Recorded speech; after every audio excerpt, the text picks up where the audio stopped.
My brother's wedding planner called. "Your family canceled your invitation but asked to keep the $65,000 deposit you paid." I said, "Cancel the entire wedding." She gasped. "But sir, you're not the bride." "No, but I own the venue, the catering company, and the hotel chain they booked for guests. I am Natalie Warren, 34 years old, owner of Sapphire Luxury Hotels and Elite Catering. My brother James and I have always been close, surviving our parents' divorce and building our lives together. When he got engaged, I happily put down $65,000 as a deposit for his dream wedding at my finest venue. Then last week, his wedding planner called with news that shattered my heart. If you are watching this, drop a comment letting me know where you are from, hit that like and subscribe button, and stay for a wedding disaster that taught me the true meaning of family and self-respect. James and I grew up in a modest neighborhood in Boston. He was only 2 years older than me, but he always took his role as big brother seriously. I remember how he would walk me to school every day, holding my hand at crosswalks and making sure the other kids never bullied me. We had that special sibling bond that some people never experience in their lifetime. Our childhood took a sharp turn when our parents divorced. I was 12 and James was 14. The split was messy, full of late-night arguments and slammed doors. Our father, Robert, was a workaholic accountant who rarely made time for family dinners. Our mother, Linda, felt neglected and eventually found companionship elsewhere. Neither of them realized how their separation would impact us. After the divorce was finalized, our parents settled into a Cold War. They communicated only when absolutely necessary, using us as messengers. "Tell your father he is late on the child support again," or "Ask your mother if I can pick you up an hour earlier on Sunday." James and I quickly learned to rely on each other instead of our distracted parents. The financial situation at home became strained. Mom had been a stay-at-home parent and suddenly needed to find work with outdated skills. Dad moved into a small apartment and seemed more interested in his new girlfriend than paying bills on time. By the time I was 16, I was working after school at a local diner. James took a job stocking shelves at the grocery store. We would pool our earnings to buy groceries when Mom was short on cash. "We only have each other," Nat James would tell me as we counted coins on our bedroom floor. "No matter what happens, I will always have your back." That promise carried us through high school and beyond. When I decided to pursue hospitality management in college, James was my biggest cheerleader. He had opted to skip college and went straight into construction, working his way up from apprentice to foreman by the time he was 23. He would send me a portion of his paycheck each month to help with my textbooks and living expenses. My career path was challenging but rewarding. I started as a front desk agent at a boutique hotel while finishing my degree. The manager noticed my dedication and promoted me to supervisor within a year. By 27, I had worked my way up to director of operations at one of the most prestigious hotels in the city. That was when I took my biggest risk. With my savings and a small business loan, I purchased a struggling historic hotel that was on the verge of foreclosure. The Sapphire Grand had gorgeous architecture but terrible management.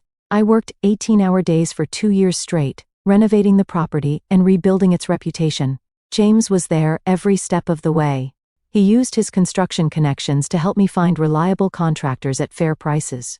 On weekends, he would come by with his crew to handle small projects free of charge. "Consider it an investment in our future," he would say, with a wink. The Sapphire Grand became profitable in its 3rd year under my ownership. I used that success to secure funding for a second location, then a third. By the time I turned 30, I had 5 luxury hotels in my portfolio, and had launched Elite Catering, a high-end food service company that specialized in weddings and corporate events. Throughout my entrepreneurial journey, James remained my rock. He celebrated each milestone and consoled me through every setback. When a pipe burst at the Sapphire Boston location, causing thousands in water damage, James drove 3 hours in the middle of the night to help supervise the emergency repairs. Our parents took notice of our success, but in different ways.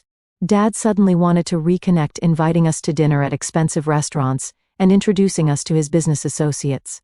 Mom became oddly competitive, comparing her modest achievements to our lucky breaks. Neither of them acknowledged that their children had succeeded despite their absence, not because of their support. Then Melissa Blake entered the picture. James met her at a charity golf tournament where my catering company was providing the lunch service. She was beautiful, polished, and came from old money. Her father owned a chain of car dealerships across the Northeast, and her mother was on the board of several prestigious cultural foundations. From the beginning, something felt off about Melissa. She spoke to the catering staff with a dismissive tone that made me uncomfortable. When James introduced us, her smile did not reach her eyes. "Oh, you are the little sister who works in hotels. How quaint," she said, looking around as if searching for someone more important to talk to. James was completely smitten. Within weeks, he was spending all his free time with Melissa. She introduced him to her country club friends, and took him to exclusive restaurants where the waitstaff treated him like an outsider. Gradually, I noticed changes in my brother. He started using phrases like "the right people" and "our kind of establishment." He traded his reliable pickup truck for a luxury SUV he could barely afford. Our weekly sibling dinners became monthly, then rare, occurrences. When we did get together, Melissa usually accompanied him, checking her watch and sighing loudly when our conversations drifted to childhood memories or inside jokes she could not participate in. Melissa and her mother Eleanor made no secret of their disdain for me. At a dinner celebrating James's birthday, Eleanor asked pointed questions about my little hotel business, and seemed disappointed when I explained the scale of my operations. "Well, I suppose anyone can succeed in America these days," she said with a tight smile. "Though there is a difference between new money and established families." Melissa nodded in agreement. "It must be exhausting working in service. All those complaints and dirty rooms." She shuddered delicately. "I could never." I tried to explain that as the owner I rarely cleaned rooms myself anymore, but James interrupted. "Natalie has always been a hard worker," he said, as if apologizing for my character trait. "She will probably sell the business once she settles down and starts a family." The comment stung. James knew how passionate I was about my career. I had never expressed any desire to settle down or sell my companies. In that moment, I realized how far he had drifted from the brother who once knew me better than anyone. Despite the growing distance, I still loved James fiercely. I told myself that his behavior was a phase, that he was just trying to fit into Melissa's world. Surely the brother who had held my hand at crosswalks was still in there somewhere. On a crisp autumn evening, James called me with excitement in his voice. She said, "Yes, Nat." Melissa agreed to marry me. His happiness was contagious, and I found myself genuinely thrilled for him, despite my reservations about his fiancée. "That is wonderful news, James. Tell me everything. How did you propose?" I curled up on my sofa, ready to hear the romantic details. James launched into the story of his elaborate proposal at the Blake family's summer home in the Hamptons. He had arranged for a private chef's string quartet and thousands of rose petals scattered across the beach. The ring was a 4-carat diamond that had cost him nearly 6 months of savings. "It sounds perfect," I said, ignoring the knot in my stomach. The extravagance seemed unlike the practical brother I had grown up with. "Have you set a date yet?" "Melissa wants a June wedding. Her mother says the best venues book up a year in advance, so we need to start planning immediately." He paused. "There is just one problem. The places Eleanor suggested are either already booked or way beyond our budget." I could hear the stress in his voice. James made a good living as a construction manager, but the Blakes lived in a different financial stratosphere. I knew he was worried about measuring up to their expectations. "What about the Sapphire Grand?" I suggested. "The ballroom can hold 300 guests, and the gardens would be beautiful for a June ceremony." There was silence on the other end of the line. "I do not know, Nat. Melissa has her heart set on the Rosewood or the Peninsula. The Sapphire Grand was just rated above both in Luxury Travel magazine," I pointed out. "And as the owner's brother, you would get preferential booking and significant discounts." After more hesitation, James promised to discuss it with Melissa. 3 days later, he called back. "Melissa will consider the Sapphire Grand, but she wants to see it first, and she is concerned about the catering. Her mother knows several celebrity chefs. Tell her Elite Catering can create any menu she desires," I said, trying to keep the irritation from my voice. "We have 2 Michelin-trained chefs on staff." The tour of the Sapphire Grand was tense. Melissa and Eleanor walked through the grand ballroom with critical eyes, whispering to each other and taking notes. My hotel manager, Anthony, presented our most luxurious wedding package, while I showed them the bridal suite with its panoramic city views. "The space is adequate," Eleanor conceded reluctantly, "but the color scheme is all wrong for Melissa's vision." Would you be willing to reupholster the ballroom chairs and replace the draperies? I blinked in surprise. We could certainly add chair covers and decorative elements to match your color palette, I offered. Complete reupholstery of 200 chairs would be quite costly and unnecessary. Melissa pursed her lips. Mother, perhaps we should continue looking at the rosewood. James shot me a pleading look. I recognized that expression from our childhood when he needed me to compromise to keep the peace. With a deep breath, I smiled at my future sister-in-law. Why don't you show me your Pinterest board? I am sure we can find creative solutions to transform the space into exactly what you are envisioning. That concession opened the floodgates. Over the next hour, Melissa detailed her dream wedding, which seemed to have been lifted straight from a royal ceremony. She wanted imported flowers, custom lighting installations, a champagne fountain, and a 10-tier cake. When Anthony discreetly provided a preliminary estimate, James went pale.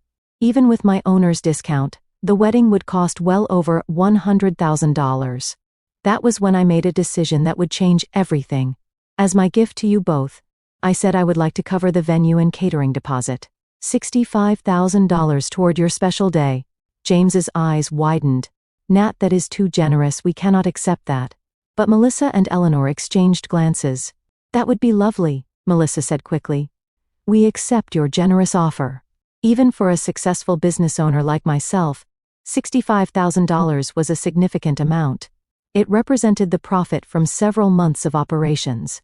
But I told myself it was worth it to support my brother, and perhaps build a bridge with my new extended family. The planning process began immediately. Melissa hired Victoria Hayes, one of the city's most exclusive wedding planners, to coordinate the details. I expected to be included in the major decisions given my financial contribution and ownership of the venue, but I quickly discovered I was mistaken. Melissa scheduled tastings with my catering team without inviting me. Victoria sent emails about architectural changes to the ballroom, without copying me on the correspondence. When I asked James about being excluded, he seemed uncomfortable. Melissa just wants to make sure everything is perfect, he explained. She feels there might be a conflict of interest if you are too involved, since it is your business. I swallowed my hurt feelings and tried to respect their process. However, the situation became increasingly difficult as Melissa and Eleanor made demanding and often unreasonable requests. They insisted that my staff remove a historic chandelier from the ballroom because it did not match Melissa's color scheme. They demanded that the kitchen create 15 different sample menus before making a selection. They scheduled appointments with my already overworked venue coordinator at odd hours, often canceling at the last minute. Through it all, I maintained my professionalism. I wanted this wedding to be perfect for James, even if it meant tolerating Melissa's bridezilla behavior.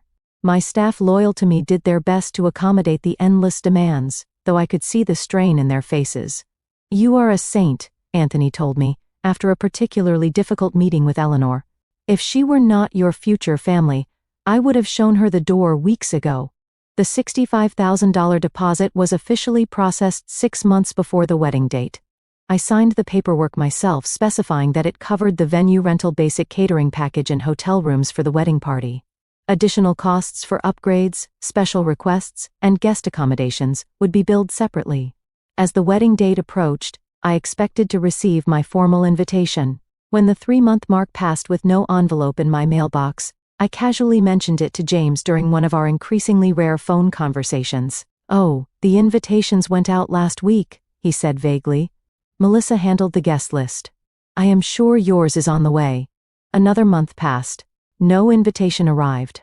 I told myself there must have been a mix-up with the mail, or that perhaps they assumed I did not need a formal invitation, since I was so closely involved with the venue.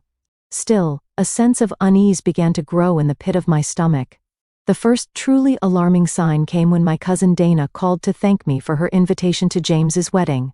The invitation is gorgeous, she gushed.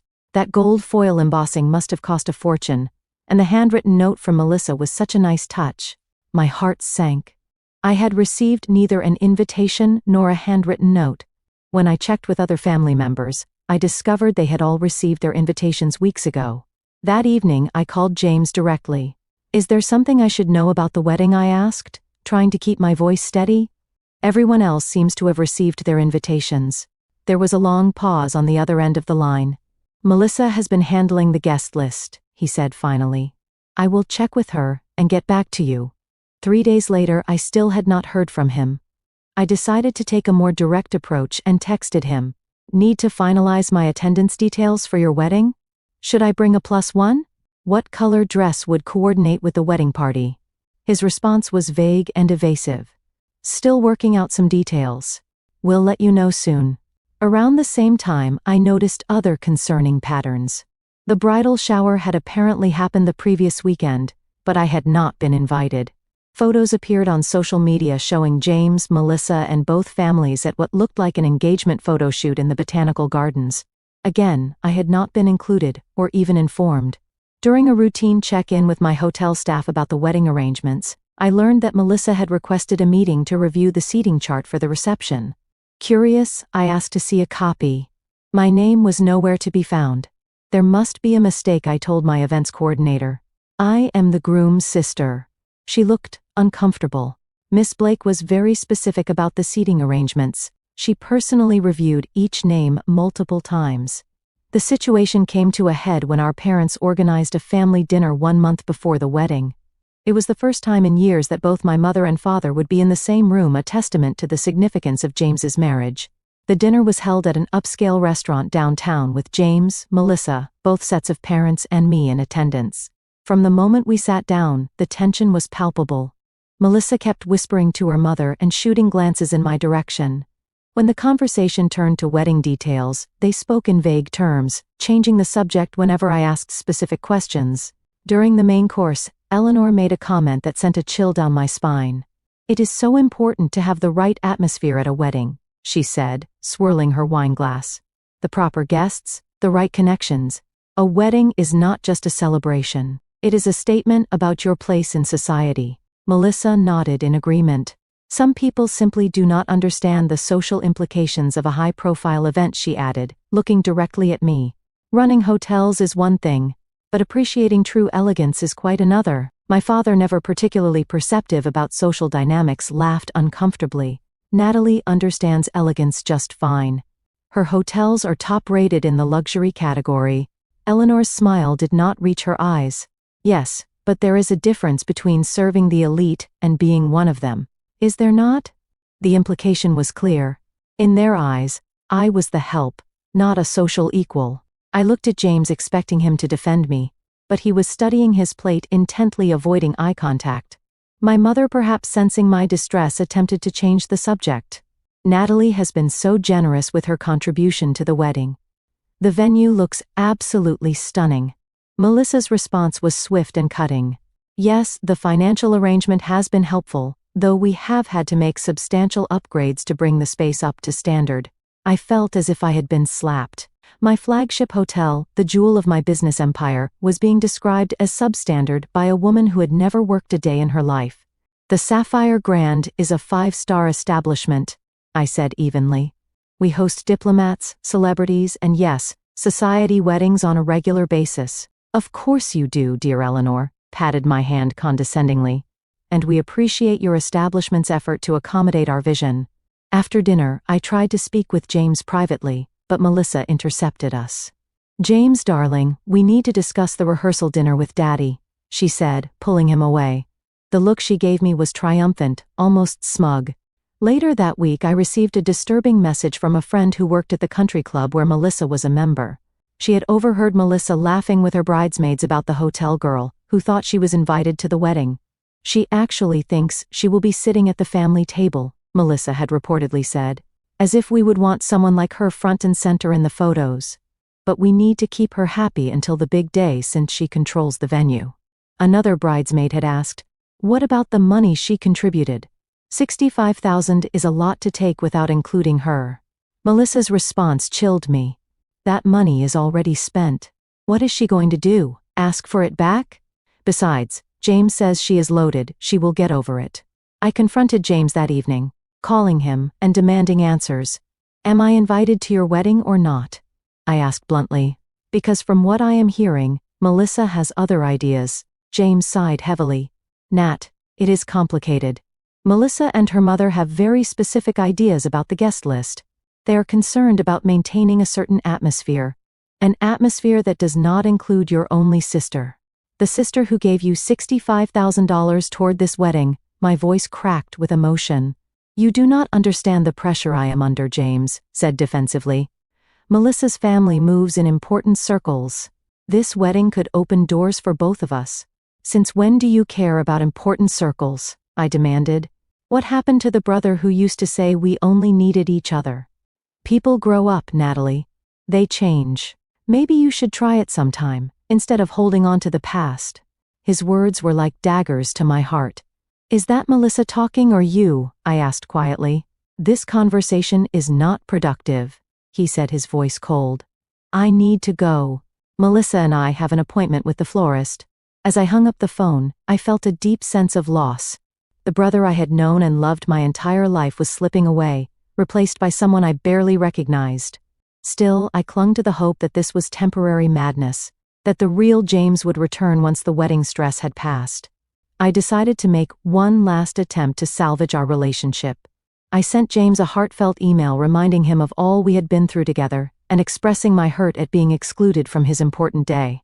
I assured him that I would continue to ensure the wedding venue and catering were perfect, regardless of my personal feelings, because that was what family did for each other. His response was brief and formal. Thank you for your understanding.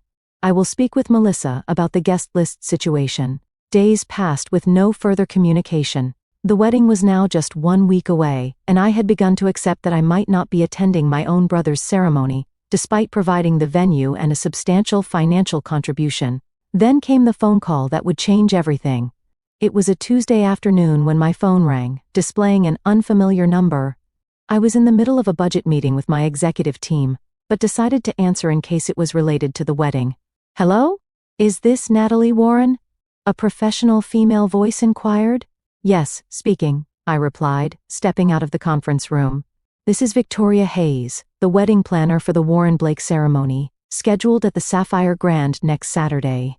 Her tone was crisp and businesslike. I am calling regarding your deposit payment of $65,000. My heart skipped a beat. Yes, is there an issue with the payment? I had processed it myself months ago, but perhaps there was some administrative problem. Not exactly, Victoria hesitated. I have been instructed by the family to inform you that your invitation to the wedding has been cancelled. However, they would like to retain the deposit you provided. The world seemed to stop. I gripped the hallway wall for support. Excuse me, Victoria cleared her throat uncomfortably. The family has decided to revise the guest list. Your attendance is no longer required. However, they wish to keep the venue and catering arrangements as planned, utilizing the deposit you already paid. Which family? I asked, my voice barely above a whisper. Who exactly made this decision? Ms. Blake and her mother provided the instruction, Victoria replied. I was told that Mr. Warren is aware and has agreed to the arrangement. James had agreed to uninvite me from his wedding but keep my $65,000, my own brother. The same brother who once gave me half his sandwich every day at school because he knew I was too shy to ask for more food. The brother who held my hand at our grandmother's funeral and promised we would always have each other. May I ask why I managed fighting to keep my voice steady? Victoria paused again, clearly uncomfortable with the conversation. I was informed that your presence might distract from the event's intended atmosphere. Ms. Blake felt that the family dynamics might create tension on her special day. Family dynamics, I repeated incredulously. I am his sister, his only sibling. Ms. Blake also mentioned something about your professional connection to the venue, potentially confusing guests about your role. Victoria sounded like she was reading from a script. She specifically mentioned concerns about you being perceived as staff rather than family, given your ownership of the establishment. The cruelty of the statement knocked the wind out of me. After years of hard work building my business from nothing, my success was being used against me. I was too associated with service industry work to be worthy of attending my brother's wedding. Did James say this? I asked, needing to know if these were his words or Melissa's. I have not spoken directly with Mr. Warren about this matter, Victoria admitted. The instruction came from Ms. Blake, but she assured me that Mr. Warren was in agreement. I closed my eyes trying to process the betrayal. And the $65,000 I contributed, they expect to keep that money while excluding me from the event. Yes, Victoria confirmed, sounding increasingly uncomfortable. The deposit is considered non-refundable at this point as stated in the contract. Ms. Blake mentioned that you had presented it as a gift not contingent on your attendance. A wave of anger washed over me, clearing away the shock and hurt. This was beyond inconsiderate. It was calculating and cruel. They had used me for my venue, my catering services, and my money, all while planning to exclude me from the actual celebration. Ms. Warren, are you still there? Victoria asked, after a long silence. Yes, I said, my voice suddenly calm and clear. I want to confirm that I understand correctly. The bride and her mother have decided I am not welcome at my brother's wedding, despite my significant financial contribution, and the fact that the event is being held at my property, and my brother has apparently agreed to this arrangement. That is my understanding, yes, Victoria replied cautiously. I took a deep breath. Victoria, I appreciate your calling me directly. I am guessing you did not know that I am the owner of the Sapphire Grand and Elite Catering. There was a sharp intake of breath on the other end of the line. No, I was not aware of that connection. Ms. Blake introduced you only as Mr. Warren's sister, who had contributed to the wedding fund. I see, I said, a plan already forming in my mind. In that case, I have a message I would like you to deliver to Miss Blake and my brother. Of course, Victoria replied, her professional demeanor slipping as she realized the precarious position she was in. Please tell them that I said to cancel the entire wedding. Victoria gasped. But Miss Warren, you cannot. You are not the bride or groom. You do not have the authority to cancel the event. No, I agreed. But I own the venue, the catering company, and the hotel chain they booked for out-of-town guests. And according to Section 12 of the contract they signed, I reserve the right to cancel any event that violates our company's core values, which include respect and integrity. The silence on the other end of the line was deafening. But the deposits, the guests, everything is arranged, Victoria stammered. Yes, it is unfortunate timing, I said coolly. Please inform Miss Blake and my brother that unless I receive a formal apology and invitation to the wedding by 5 p.m. today, the Sapphire Grand will no longer be available for their event. All deposits will be forfeited as per the cancellation policy they agreed to. This is highly irregular, Victoria protested. I have never encountered such a situation in my career. Neither have I admitted. But then, I have never been uninvited from my brother's wedding while being expected to fund it either. Please deliver my message promptly. I ended the call and leaned against the wall, my heart pounding. Part of me could not believe what I had just done. Another part knew it was long overdue. For too long I had allowed Melissa and her family to treat me with disrespect, while I smiled and accommodated their demands. For too long I had watched my brother transform into someone I barely recognized. The time for passivity was over. If James wanted to choose Melissa's elitist values over our lifelong bond, that was his right, but he would not do it in my venue with my money while excluding me from the celebration. Within minutes, my phone began to ring. It was James.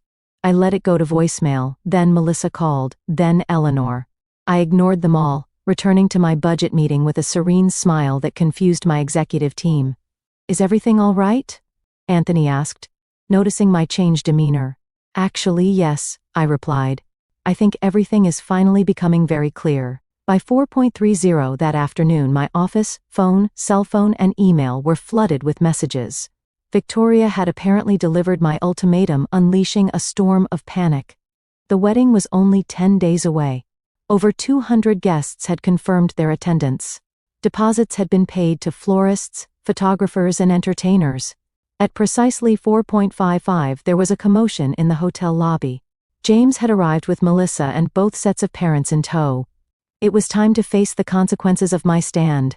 I instructed my assistant to escort the wedding party to my private conference room rather than my office. This was no longer a family matter, but a business dispute, and I wanted the setting to reflect that distinction. When I entered the room 5 minutes later, the tension was palpable. Melissa was red-faced and teary, clutching her mother's hand. Eleanor looked apoplectic, her lips pressed into a thin line. My parents appeared confused and distressed. And James, my beloved brother, looked like a stranger, his face a mask of anger and embarrassment. "What the hell do you think you are doing?" he demanded, as soon as I closed the door behind me. I remained standing, hands clasped in front of me, and forcing the terms of our contract, I replied calmly, and standing up for myself finally. Melissa's father, Howard Blake, stepped forward. He was a large man accustomed to intimidating others with his physical presence. "This is outrageous. We have a binding agreement. You cannot simply cancel a wedding with 10 days' notice." I met his gaze steadily. "Actually, I can. Section 12 of the venue contract clearly states that the Sapphire Grand reserves the right to cancel any event that violates our ethical standards or poses a reputational risk to our establishment." "Ethical standards?" Eleanor scoffed. "What nonsense is this?" "Attempting to exclude the venue owner from an event while retaining her financial contribution constitutes fraud," I stated. "That violates both ethical standards and potentially the law." "We did not exclude you, Melissa," protested, tears streaming down her face. "We simply revised the guest list. By removing only me," I pointed out. After accepting my $65,000 contribution, my mother stepped forward, clearly confused. "Natalie, what is going on? Why would you not be invited to your own brother's wedding?" I looked at James, giving him the opportunity to explain. He avoided my gaze, staring at the carpet. "Perhaps James or Melissa would like to explain their reasoning," I suggested, after the silence stretched uncomfortably. "This is a misunderstanding," James finally said, his voice lacking conviction. "Victoria must have confused the instructions." Victoria Hayes, who had been quietly observing from the corner of the room, straightened her spine. "I followed Miss Blake's instructions exactly as they were given to me. I was told to inform Miss Warren that her invitation had been rescinded, but that the deposit would be retained." Eleanor waved her hand dismissively. "This is ridiculous. So there was a miscommunication about the guest list. It happens with large events. That is no reason to threaten the entire wedding." "This was not a miscommunication," I said firmly. "This was a deliberate decision to exclude me while keeping my money." "You offered that money as a gift," Melissa snapped, dropping all pretense of civility. "Gifts do not come with conditions." "Actually, they often do," I countered. "Especially when the gift is a business transaction with a signed contract." Howard Blake pulled out his cell phone. "This is absurd. I am calling our attorney right now. We will sue you for breach of contract." "You are welcome to do that," I replied. "But the contract is quite clear about my right to cancel under these circumstances. Additionally, I have documentary evidence of the bride's intent to defraud me by accepting my financial contribution while planning to exclude me from the event." "That is a serious accusation," Howard growled. "Yes, it is," I agreed. "Almost as serious as telling your daughter it is acceptable to take $65,000 from someone and then ban them from the event they funded." My father, who had been uncharacteristically quiet, finally spoke. "James, is this true? Did you agree to exclude your sister from your wedding?" James looked trapped, his eyes darting between Melissa and me. "It is complicated," he muttered. "It is actually quite simple," I said, feeling a strange calm despite the chaos. "Either I am welcome at my brother's wedding as a full and respected family member, or there will be no wedding at the Sapphire Grand." Melissa burst into fresh tears. "You cannot do this. Everything is arranged. Our guests are arriving from Europe next week. The custom gown, the flowers, the band that required a 6-month deposit. I understand. It is inconvenient," I acknowledged. "But so is discovering that your only sibling has decided you are not good enough to attend his wedding despite your generous contribution." Eleanor turned to James. "This is ridiculous. Call her bluff. We can find another venue." I smiled thinly. "With 10 days' notice in the height of wedding season, that seems unlikely. But you are welcome to try. Of course, you would forfeit the deposit here, and most other venues will require full payment up front for such a last-minute booking."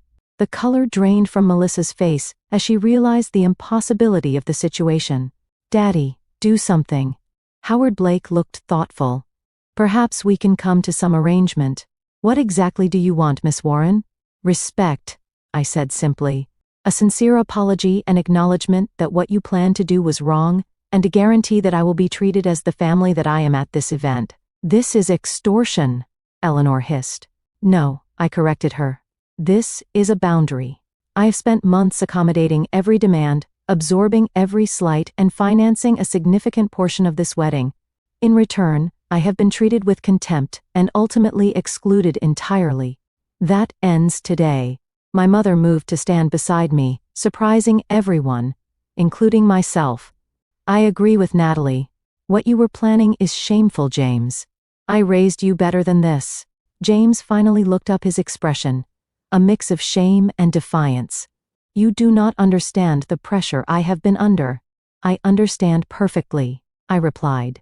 You have been so desperate to impress Melissa and her family that you were willing to betray the sister who has always been there for you, the sister who helped put you through trade school, who celebrated every success and supported you through every failure. Something in my words seemed to penetrate the fog he had been living in. For the first time in months, I saw a glimmer of the real James in his eyes.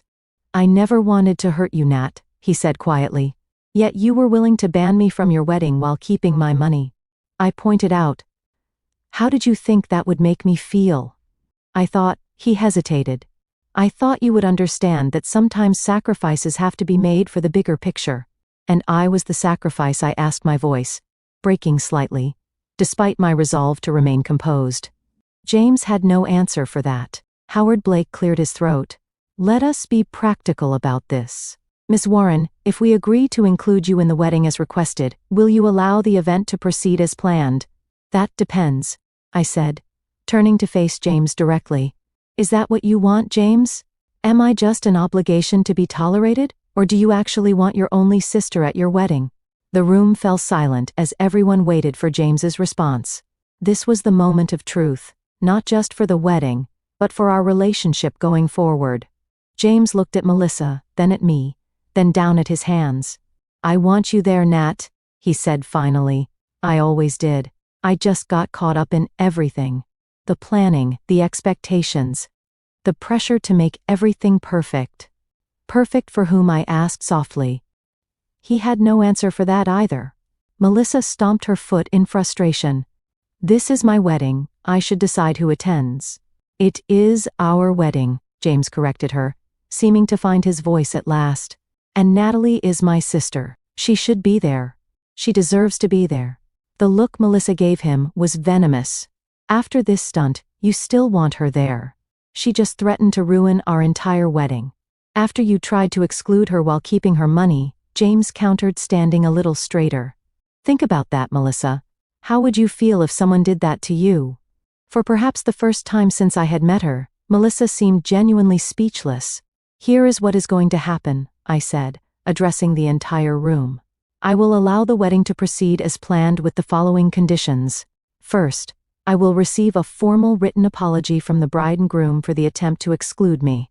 Second, I will be treated with the respect due to a family member and business owner throughout all wedding events.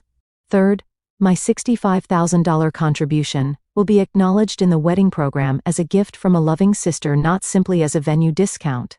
Howard Blake nodded thoughtfully. Those terms seem reasonable given the circumstances. Father Melissa protested. Enough, Melissa, he said firmly. Miss Warren has us over a barrel and you know it.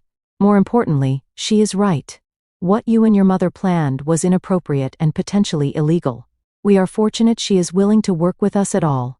Eleanor looked as if she had swallowed something sour but remained silent. My parents exchanged glances, clearly processing the family drama they had walked into. Do we have an agreement? I asked, looking directly at James. After a moment's hesitation, he nodded. Yes. And Nat, I am sorry. I should have never let things get this far. It was a start, but I knew we had a long way to go to rebuild the trust that had been broken. Still, for the first time in months, I felt like I might eventually get my brother back. Then the wedding will proceed as scheduled, I said, opening the conference room door to signal that our meeting was concluded. Victoria will coordinate with my staff on the final details. As the group filed out, James lingered behind. When we were alone, he turned to me with tears in his eyes. I really am sorry, Nat. I do not know who I have become these past few months. Neither do I said honestly. But I hope you figure it out before you say I do. Marriage is hard enough when you are being true to yourself. He nodded slowly, seeming to really hear me for the first time in months. Thank you for not giving up on me, even when I deserved it. That is what family does, I replied. The real kind, not the kind that only values status and appearances. As he left to join his waiting fiancée, I wondered whether the wedding would actually take place. And if it did, what kind of marriage would follow? Only time would tell. The days leading up to the wedding were tense but productive. True to my word, I ensured that every detail of the venue and catering was perfect. My staff, who had heard rumors of the confrontation, worked with renewed enthusiasm, proud that I had stood up for myself. Victoria Hayes proved to be surprisingly diplomatic once the initial shock had worn off. She had clearly gained a new respect for me after learning about my ownership of the Sapphire properties and witnessing my handling of the situation. "I must apologize for my part in this mess," she told me, as we reviewed the final seating chart. "Had I known who you were from the beginning, I would have never agreed to make that call. You were doing your job based on the information you had," I assured her. "Though in the future, you might want to question clients who ask you to exclude immediate family members while keeping their money." Victoria winced. Lesson learned, believe me. As promised, I received a formal written apology from James and Melissa. James's portion seemed heartfelt and genuinely remorseful. Melissa's contribution was stiff and clearly coached by her father's legal team, but it met the technical requirements of our agreement. The rehearsal dinner held 2 nights before the wedding was my first real test. As I entered the restaurant's private dining room, conversations hushed and all eyes turned to me. I held my head high, wearing a designer dress that struck the perfect balance between elegant and confident. James immediately came to greet me, kissing my cheek and leading me to a seat of honor near the head table. Melissa remained seated, offering only a tight smile that did not reach her eyes. Eleanor Blake made a point of avoiding me entirely, while Howard surprised me by approaching with an unexpected olive branch. "Miss Warren," he said, extending his hand. "I want to personally apologize for the unpleasantness earlier this week. In business, I have always valued directness and integrity. You displayed both, and I respect that." I accepted his handshake.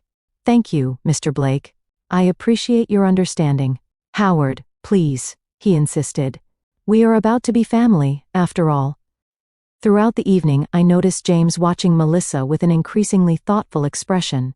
She was in full bride mode, accepting compliments and directing conversations with practiced charm. But whenever the attention was elsewhere, her smile would slip and she would whisper sharp instructions to the waitstaff, or shoot irritated glances at guests who failed to follow her conversational lead. After dinner, James found me on the restaurant's terrace, where I had stepped out for a moment of peace. "You look beautiful tonight, Nat," he said, joining me at the railing. "Thank you. It is a lovely evening." He nodded, staring out at the city lights. "Do you remember when we used to sit on the fire escape of Mom's apartment and plan our futures?" I smiled at the memory. "You were going to build skyscrapers, and I was going to own a small bed and breakfast with a garden. Life turned out differently than we expected," he mused. "Better in some ways," I said. "Though I still might get that garden someday." We stood in comfortable silence for a moment, the first we had shared in months. "I keep thinking about what you said," James finally admitted. "About being true to myself." I waited, giving him space to continue. "I do not know if I am," he said softly. "Everything happened so fast with Melissa. She was beautiful, sophisticated, connected, dating her. Felt like being admitted to an exclusive club I never knew existed. And now?" I prompted gently. He sighed heavily. "Now I am standing on a terrace with my sister, hiding from my own rehearsal dinner, wondering if I am making the biggest mistake of my life." My heart ached for him, but I knew this was his decision to make. "Cold feet are normal before a wedding. This feels like more than cold feet," he confessed. "The way she and her mother treated you? It opened my eyes to things I have been ignoring. The way she speaks to servers when she thinks no one important is watching. The comments she makes about my friends from the construction company. The constant pressure to improve myself by changing everything about who I am. Those are valid concerns," I acknowledged carefully. "But the wedding is in 2 days," he continued, running a hand through his hair. "Everything is paid for. Guests are arriving from all over. Canceling now would be a disaster. More of a disaster than a divorce in a year or 5 years, or 10 years with children involved," I asked softly. Before he could respond, Melissa's voice rang out from the doorway. "There you are. Everyone is asking where you disappeared to." The mask slipped back into place as James turned to his fiancée with a practiced smile. "Just getting some air with Natalie. We will be right in." Melissa's eyes narrowed slightly as she looked between us. "Do not be too long. The Harringtons are about to leave and they came all the way from London." After she retreated inside, James gave me an apologetic look. I should go. Of course, I said, touching his arm gently. But James, whatever you decide, I will support you. That is what real family does. The day of the wedding arrived with perfect June weather. The Sapphire Grand had been transformed into a floral wonderland with white roses and orchids adorning every surface. The ballroom gleamed with candlelight and crystal exactly as Melissa had envisioned. As a family member, rather than just the venue owner, I was seated in the front row for the ceremony. Eleanor Blake made her displeasure known with pointed glares, but Howard nodded respectfully when our eyes met. The music began, and the procession started. James stood at the altar, looking handsome in his tuxedo, but noticeably tense. As the bridal march played, and Melissa appeared at the back of the hall on her father's arm, a collective gasp rose from the guests. She was undeniably stunning in a custom gown that probably cost more than most people's cars. The ceremony proceeded according to plan until the minister reached the pivotal question. If anyone can show just cause why this couple cannot lawfully be joined together in matrimony, let them speak now or forever hold their peace. In the brief silence that followed, James looked directly at me. Our eyes locked, and I saw something shift in his expression. A clarity, a decision, a return to himself. I have something to say, he announced, his voice steady. The crowd murmured in shock. Melissa froze beside him, her bouquet trembling in her grip. James, the minister, prompted uncertainly. I cannot do this, James said loud enough for everyone to hear. Not like this. Not when I am not being true to myself or to the values my sister and I were raised with. Gasps and whispers rippled through the audience. Melissa's face contorted with rage and embarrassment. What are you doing? She hissed. James turned to face her directly. I am sorry, Melissa. You are beautiful and accomplished, and you will make someone very happy someday. But that someone is not me. I have been trying to become someone I am not to fit into your world, and in the process I nearly lost the person who has always been there for me. He looked at me again, and I saw my brother, my real brother, in his eyes once more. This wedding is cancelled, he announced to the stunned crowd. I apologize for the inconvenience, and thank you all for coming. What followed was chaos. Melissa collapsed into her mother's arms, wailing dramatically. Eleanor shouted about lawsuits and ruined reputations. Howard Blake surprisingly remained calm, directing his attention to managing his wife and daughter's reactions rather than threatening James. My brother walked straight to me, took my hand, and led me out of the ballroom away from the uproar. In the quiet of my office, he finally broke down. I cannot believe I just did that, he said, half laughing, half crying. Did you see their faces? I did, I confirmed, handing him a glass of water. That was quite an exit. I am going to pay for it financially and socially, he acknowledged. But the moment the minister asked that question, I knew I could not go through with it. All I could think about was how Melissa and her mother treated you, how they were willing to exclude you while taking your money. And I realized that if I married her, I would be endorsing that behavior. I would be becoming one of them. What will you do now? I asked. He shrugged, looking suddenly lighter despite the circumstances. Go back to my apartment, return to work, start over. It will be embarrassing for a while. But at least I will be living authentically. I squeezed his hand. I am proud of you, James. That took real courage. I learned it from my little sister, he said with a warm smile. The hotel girl who built an empire while staying true to herself. In the following days, James faced the fallout from his decision. The Blakes demanded repayment for their portion of the wedding expenses, which he agreed to handle over time. Some of Melissa's society friends spread unkind rumors about him, but his true friends stood by his side. As for me, I had my brother back, and that was worth more than any business deal or social connection. The Sapphire Grand suffered no lasting damage to its reputation. In fact, Victoria Hayes later told me that my handling of the situation had earned respect in professional circles. Everyone knows the Blakes can be difficult clients, she confided. The fact that you stood your ground while maintaining professionalism has only enhanced your standing. 1 month after the non-wedding, James and I resumed our tradition of Sunday brunches, something we had not done since Melissa entered the picture. As we shared pancakes and coffee, he looked more like himself than he had in years. I got a call from Eleanor Blake yesterday, he mentioned casually. She wanted to let me know that Melissa is dating a hedge fund manager now. Apparently, they met at a charity gala 2 weeks after our wedding was supposed to happen. That was fast, I remarked. James laughed. I am not surprised. I think I was always more of an accessory than a partner to her. The successful contractor with the rugged good looks who could be molded into an acceptable society husband. And now I am dating someone new too, he admitted with a sheepish smile. Remember Sarah from the city planning office? We always got along when I was submitting permits. She called to check on me after hearing about the wedding, and we ended up talking for hours. Sarah is wonderful, I said sincerely. Smart kind, and she values you for who you actually are. That makes all the difference, James agreed. She wants to meet you properly, by the way. I told her all about my amazing sister who saved me from making the biggest mistake of my life. I would love that, I said, feeling a warmth that had nothing to do with the summer sunshine streaming through the window. The wounds caused by Melissa and her family would take time to fully heal, but James and I were rebuilding our bond stronger and wiser than before. Sometimes it takes nearly losing someone to realize how valuable they truly are. 6 months after the wedding that never was, I sat in my office at the Sapphire Grand, reviewing the quarterly financial reports. The hotel chain was thriving with bookings at an all-time high, and a waiting list for elite catering that stretched into the next year. A knock at the door interrupted my concentration. It was Anthony, my hotel manager, with a strange expression on his face. Melissa Blake is in the lobby, he announced. She is asking to speak with you. I set down my pen in surprise.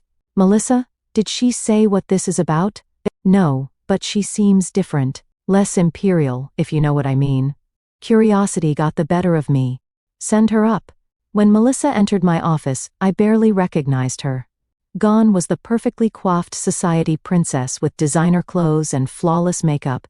This Melissa wore simple jeans, a sweater, and minimal cosmetics. Her hair was pulled back in a casual ponytail. Thank you for seeing me, she said, her voice lacking the entitled edge I remembered. I know this must be unexpected. Please have a seat, I offered, gesturing to the chair across from my desk. What can I do for you? Melissa sat down, folding her hands nervously in her lap. I came to apologize. Properly this time, not with some lawyer-drafted statement.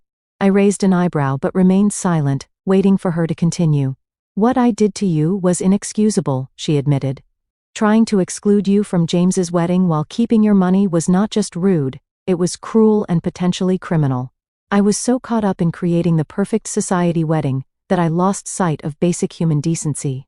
What brought on this revelation? I asked, genuinely curious. She sighed. After James left me at the altar, I was angry and humiliated. I blamed everyone but myself. I quickly started dating Curtis, a hedge fund manager. My mother introduced me to thinking I could just replace James and move on.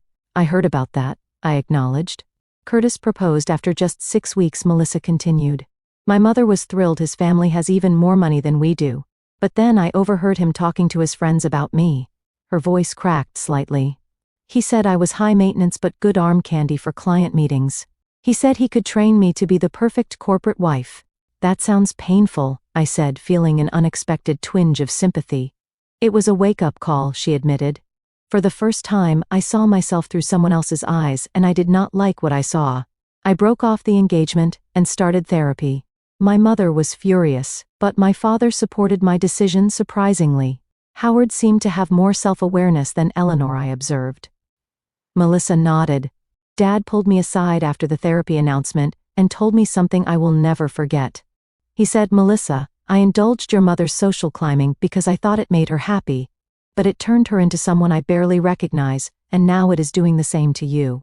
Powerful words, I murmured. It has been a difficult few months of self-examination, she continued. I have had to confront some ugly truths about myself and how I treated people, especially you and James. The therapist helped me see that my behavior stemmed from deep insecurity. Despite all the privilege I grew up with, I never felt good enough on my own merits. I studied her closely, looking for signs of manipulation or insincerity. To my surprise, I found none.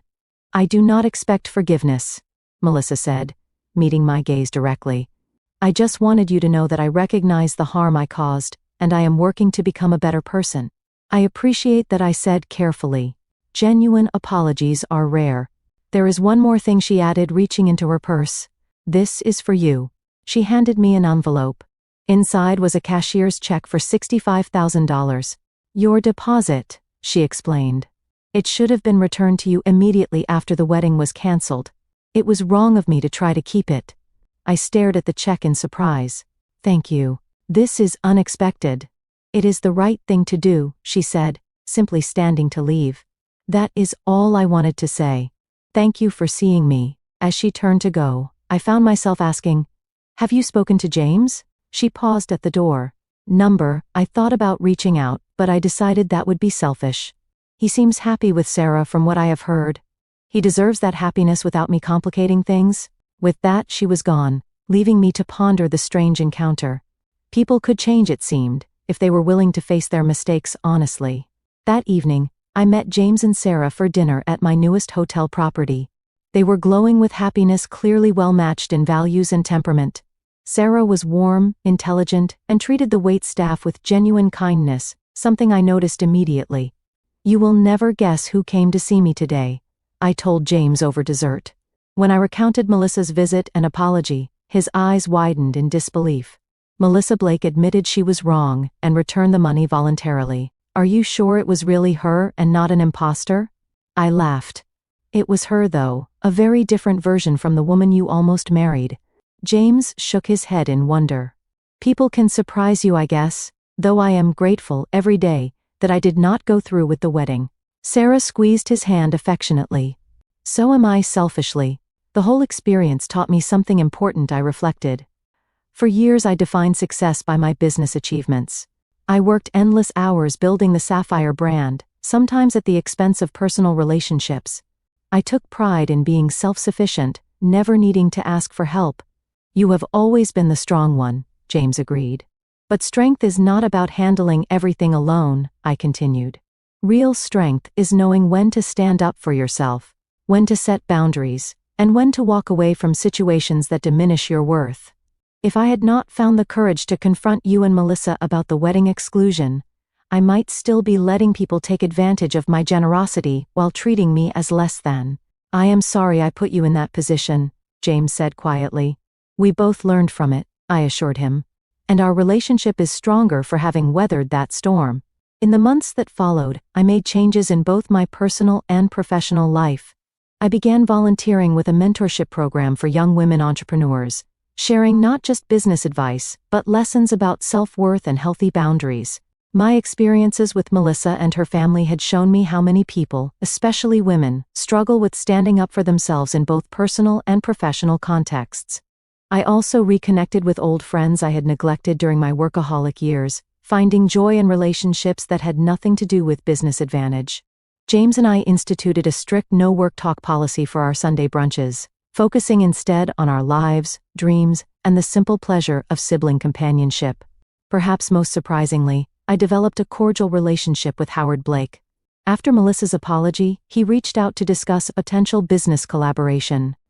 Over lunch, he confided that my handling of the wedding situation had earned his respect. "I built my car dealership empire by recognizing talent and integrity," he told me. "You demonstrated both. Eleanor and Melissa may have wealth and social connections, but you have something more valuable: character." The $65,000 check from Melissa went into a special fund I created to help couples who wanted meaningful weddings without financial strain. The True Love, True Values grant provided venue and catering services at the Sapphire Grand for couples who demonstrated authentic commitment to each other and their communities. As for my brother, he and Sarah became engaged a year after the non-wedding disaster. They planned a simple ceremony in the garden of my newest hotel property, with only close friends and family in attendance. When James asked me to be his best woman, I accepted with tears of joy.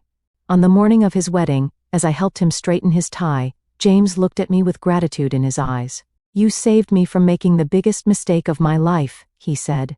"Not just by stopping the wedding with Melissa, but by reminding me of who I really am and what actually matters. That is what family does," I replied, echoing the words I had spoken during our confrontation a year earlier. "The real kind, not the kind that only values status and appearances." The lesson I learned through that painful experience was profound, true. Self-worth comes not from what you accomplish or who accepts you, but from honoring your own values and refusing to compromise them for approval or advantage. Sometimes the most loving thing you can do for yourself and others is to say no when someone tries to diminish your worth. The path to healing began with that difficult stand, continued through rebuilding authentic connections, and led to a life richer in meaning than I could have imagined. By refusing to accept disrespect, I had not only preserved my dignity, but helped others, including Melissa, confront important truths about themselves. Life offers many tests of character. The wedding that never happened became one of mine, revealing strengths I did not know I possessed, and values I would never again compromise. In standing up for myself, I discovered that self-respect is the foundation upon which all meaningful relationships must be built. You cannot control how others treat you, but you always have the power to decide what treatment you will accept. Sometimes saying no is the first step towards saying yes to the life you truly deserve. Have you ever had to stand up for yourself when someone tried to take advantage of your generosity? Share your story in the comments below. And if this resonated with you, please hit the like button, subscribe to hear more life lessons, and share with someone who might need this reminder of their own worth. Thank you for listening to my story. And remember, your value is not determined by those who fail to see it,